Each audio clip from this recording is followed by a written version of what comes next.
Hi everyone, and welcome to session 2 of our co-parenting club. If you can hear us, please do hit the like button, and when you're joining, it would be great if you could let us know which city and country that you're joining us from. Today I just want to preface our training with a disclaimer that we're not psychologists and we're not therapists. We're just a family that would love to share what's worked for us in our co-parenting journey. And if there is any type of professional help that you need, we do recommend that you seek that separately. Just give you a quick intro for those that didn't join us for our first session. My name is Tracey, and I've been co-parenting with my ex-husband Dave for the past 18 years. 17 of those were spent in a 50-50 custody scenario. And probably the important part is that we did that by putting our own feelings aside and putting our son first. So we've never exchanged child support, and we've also never set foot in court other than to sign the documents to get divorced. We haven't done it alone. I have a lovely co-host here today, Daniela, who will introduce herself. Hi everyone, I'm Dani. I've been co-parenting with my husband Dave and Tracey and Scott for the last 10 years. I'm also a primary school teacher, which is one of the reasons why I decided to get involved with Time to Put Kids First in volunteering to do these talks, because I guess you can say I've had a front row seat to many different divorces and separations over the years, and how those divorces and separations have impacted on the children in my classroom. And unfortunately, most of those have been negative, which is a bit sad, but not all. A lot of them have been positive too, and I've learnt things and brought them home to our own family. So as all of you know, Time to Put Kids First are a fabulous organisation that do so much to help other families, so we were very excited to become involved with them and to do these talks. What I'm hoping to get out of it is to hopefully educate more families and therefore having happier children in the classroom. So very excited to be here, and thanks for having me. Great. Thanks, Dani. Also, Dani and I are very close friends. We are a mother and stepmother. I'm also a stepmother, but Dani and I work together. We've worked together for the last 10 years, and when I say work, it's been work. We haven't always had a smooth run, but our friendship has developed over the last 10 years because we gave each other the opportunity to form that with each other. So we have a very close bond. It might seem weird to you that a stepmom and a mother are on a training call today, but if this can happen, imagine what you could do. All right, so session 2 is all about moving past your issues with your ex to co-parent. I think before we start, when we sat down to plan this, so we've called it, as Tracey said, moving past issues, the theme is actually forgiveness. But when we had a discussion about what we were going to talk about, we knew that if we mentioned the word forgiveness, it would turn a lot of people off, including me.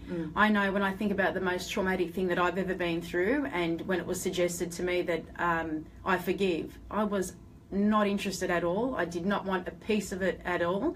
And I'm sure that when some of you are hearing the word forgiveness, you're probably yelling, "Get lost" to the screen at us, which is why we didn't want to call it forgiveness. But it is actually vital if you're going to move on and co-parent successfully with your ex or whoever else is involved in your co-parenting plan. So it's probably hard. It's really hard. We're not going to pretend that moving past your issues, in order to do that, you do need to forgive. We're not going to pretend that that's easy. We just would like you to keep an open mind, because it's something that did work really well for us. And if you do want to be in a position where you can co-parent without your children being negatively affected, this is one of the things that you could do. It's not the only thing, but it is something that can get you started.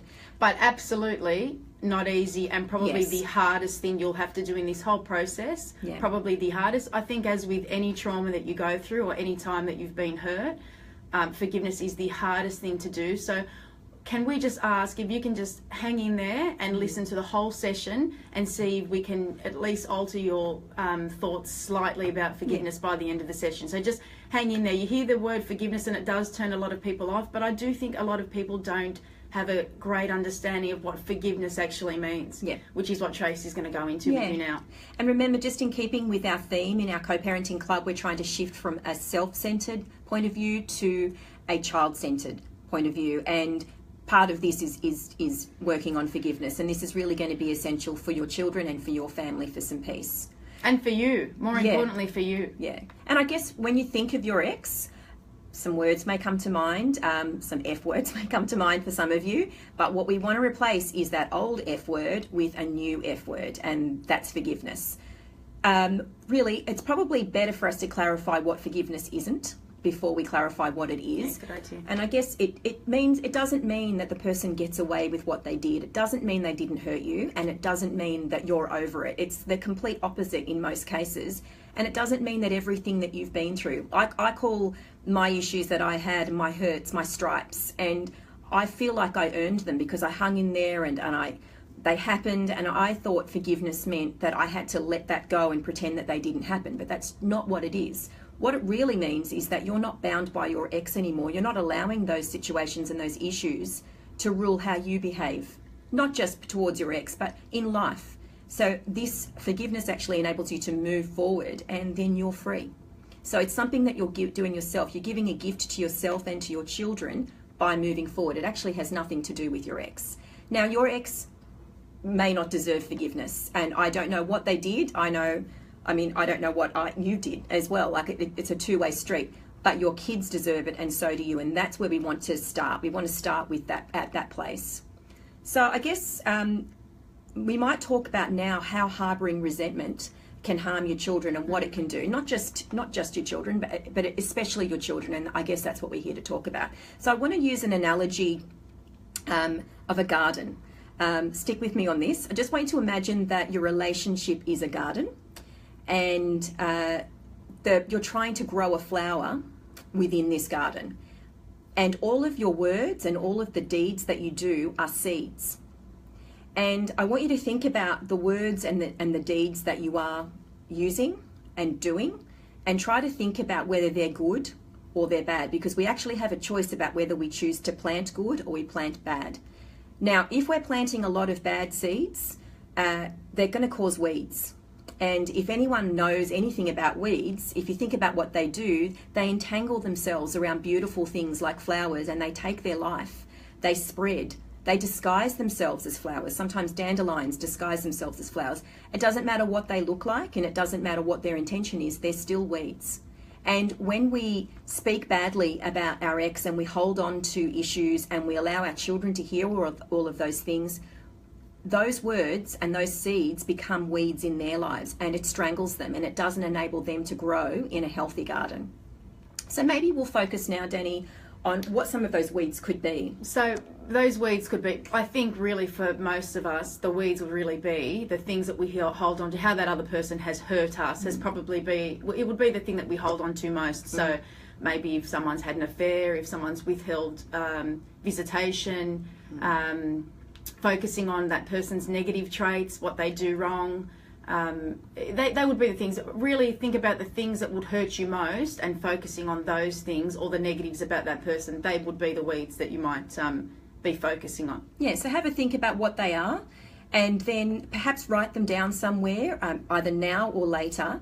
And then as we're going through these sessions, it would be good if you could start crossing some of those off and letting us know what some of the things were that you let go of that were your weeds. And I guess the next step is, what do we do with weeds? Once we've identified what they are, if you think about when you're gardening, if you just go and rip the heads off weeds, what happens? They just come back. So what we really need to do is dig it out at the root. We really need to get to the root cause, dig it out, or kill the root with whatever insecticide spray you want to spray, because they're causing our flowers to die, our children. Our children are not flourishing because they're killing them.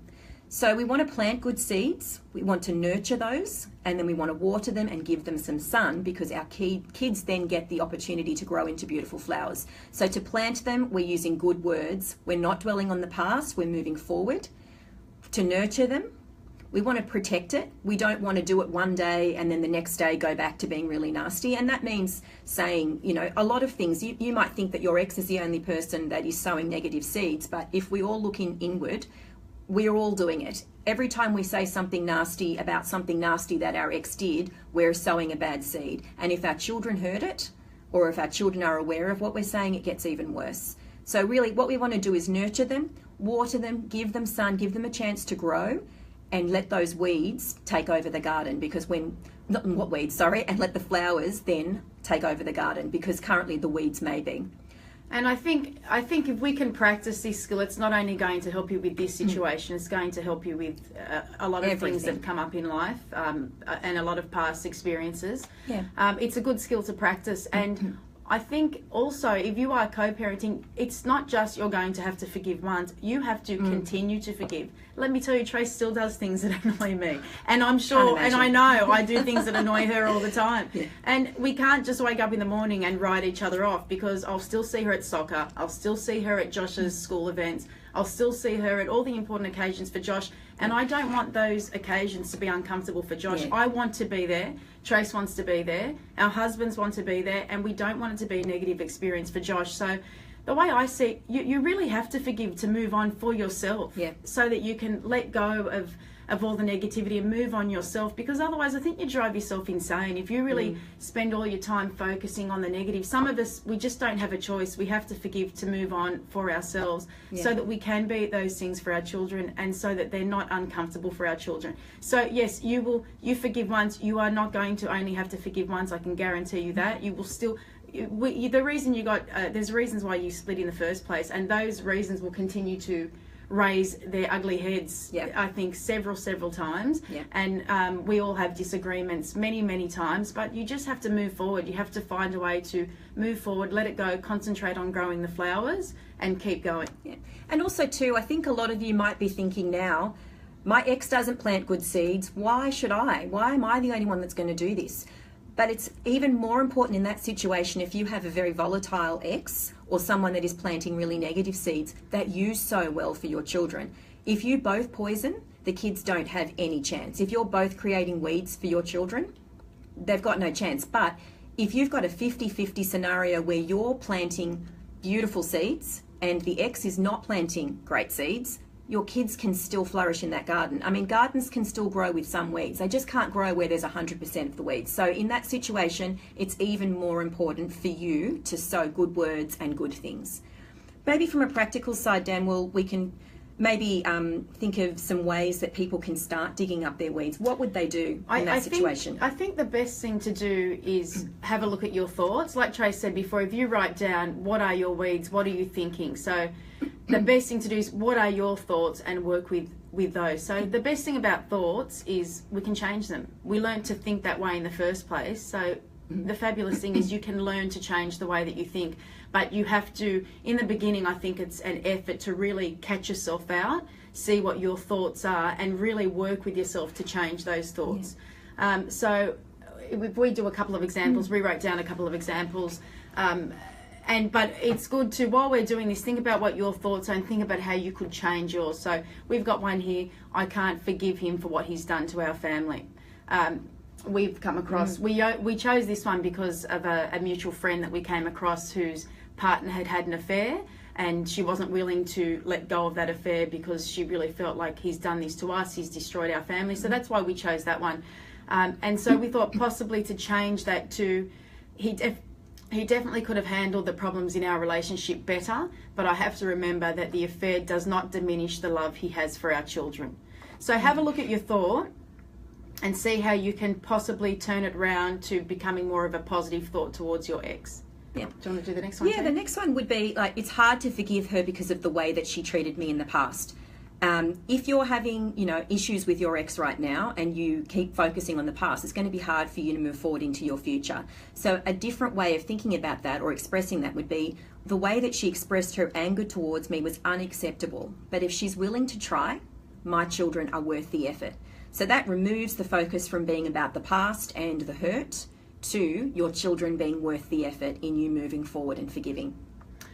The next one, I'll never be able to forgive her for the time that I've lost with my kids.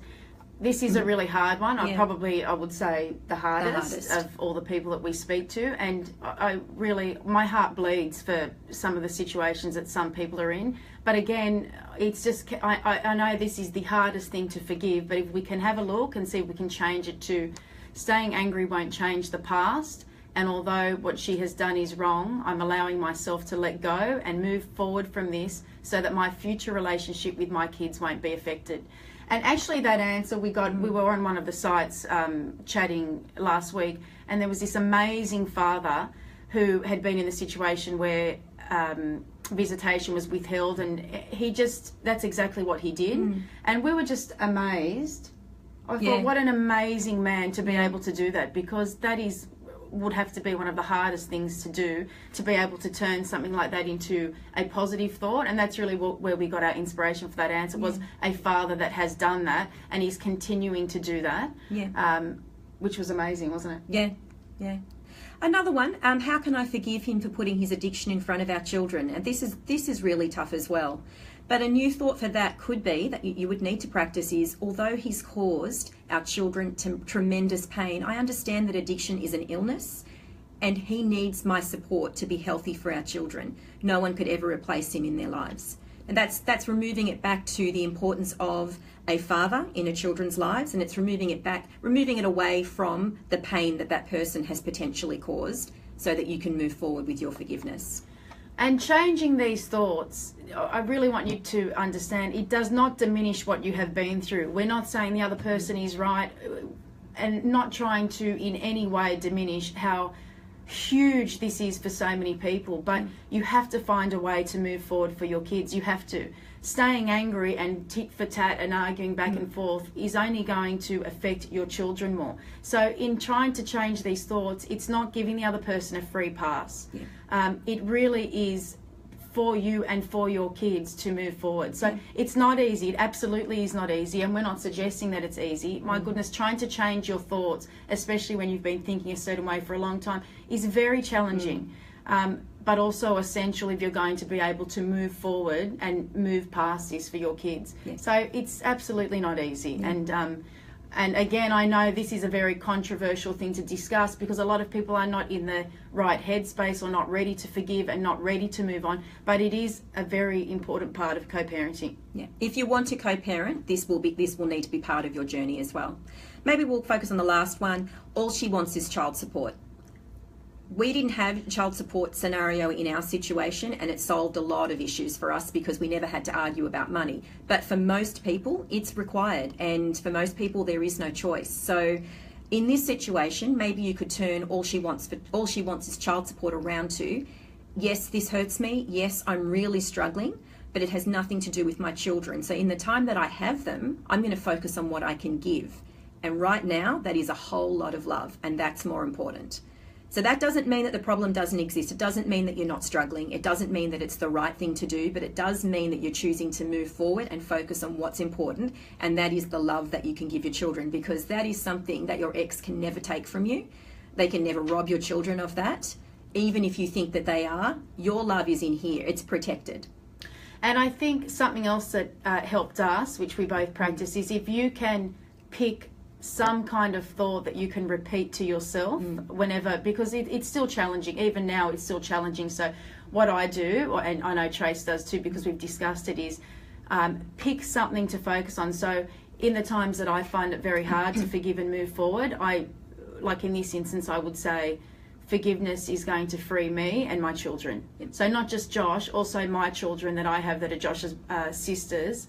Forgiveness will help me to move forward. It's going to free me, and it's going to free my children. So pick something about you and your kids to focus on that's going to help you move forward, and continue to say that to yourself.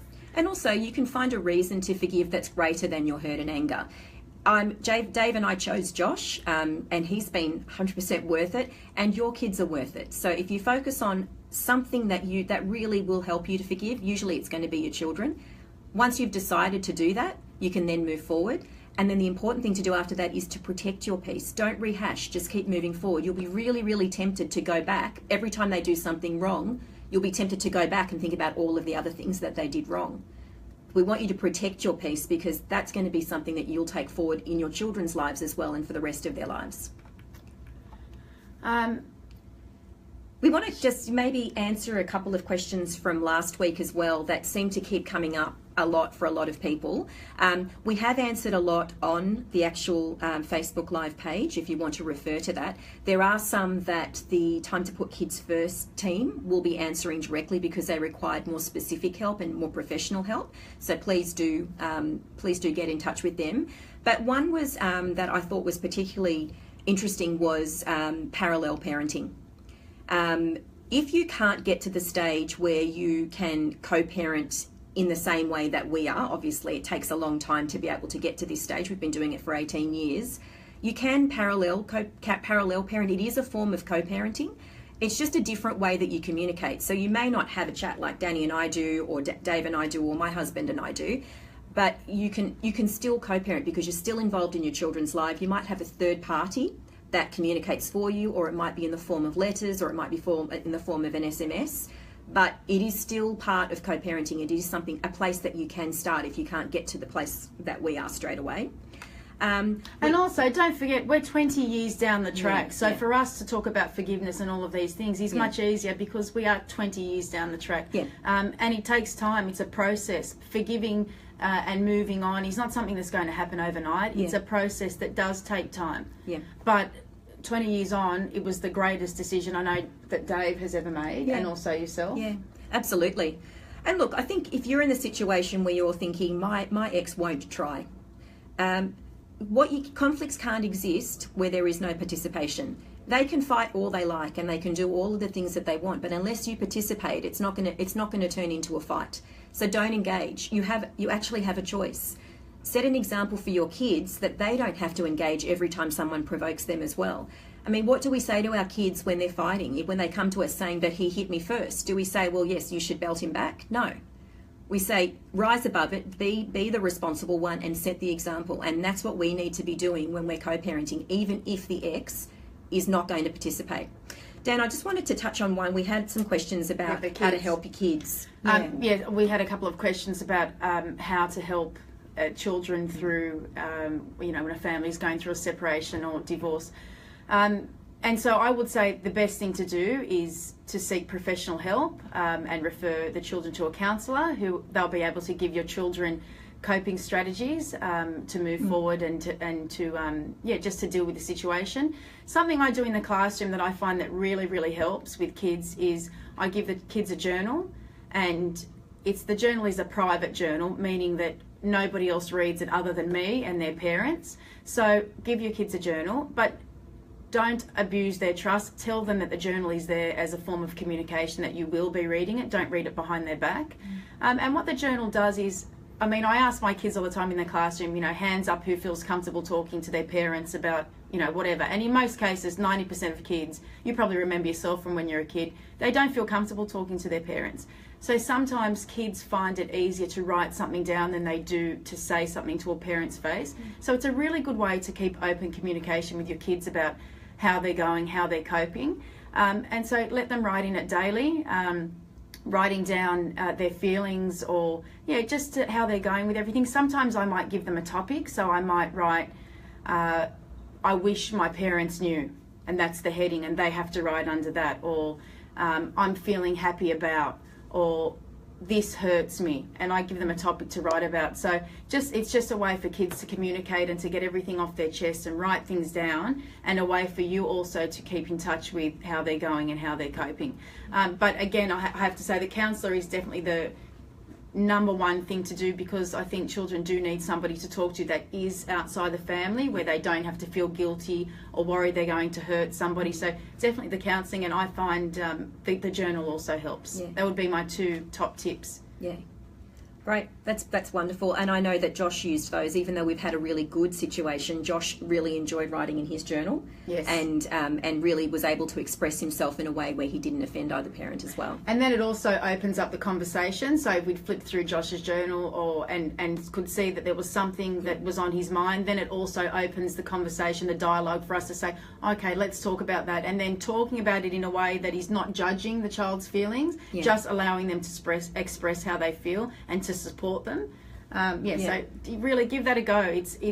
I do it all the time, and I find it's something that the kids love and the parents love, because it does open that communication. So really today's session is about what you can do. It's not about what your ex is doing, and if you find yourself still focusing on what your ex is doing, then we'd like to invite you to just start concentrating on your input into your children's lives. If you have them 10% of the time, you have 10% of that time to really shape their lives. You can still influence it. Just remember, sowing good seeds into your children's lives will benefit them no matter what percentage that is.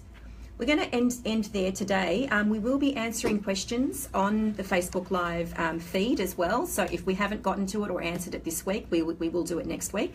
And maybe just in between now and next week, if you want to start to write down what your weeds are. Yeah.